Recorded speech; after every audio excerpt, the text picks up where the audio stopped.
জনগণ সচেতন না হলে মাদক নির্মূল করা সম্ভব না বলে জানিয়েছেন মাদকদ্রব্য নিয়ন্ত্রণ অধিদপ্তরের মহাপরিচালক মোহাম্মদ মারুফ হাসান।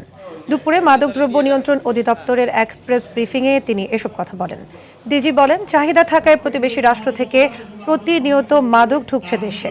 তা নিয়ন্ত্রণে দেশব্যাপী অভিযান পরিচালনা করা হচ্ছে।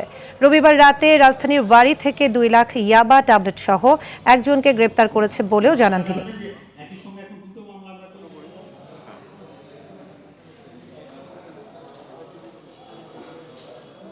জনগণ যতক্ষণ পর্যন্ত না সচেতন হবে যে না এটা খেলে মানুষ মারা যাবে, ক্ষতি হবে, ততক্ষণ পর্যন্ত আপনি যদি ডিমান্ড না কমাতে পারেন, সাপ্লাই কমাতে পারবেন না। ইকোনমিক্সের যে থিওরি, তা আমরা চেষ্টা করে যাচ্ছি এই দুটার সমন্বয় করার জন্য। আমরা সাপ্লাইটাকে রিডাকশন করার চেষ্টা করছি, সঙ্গে সঙ্গে ডিমান্ড রিডাকশনের চেষ্টা করছি।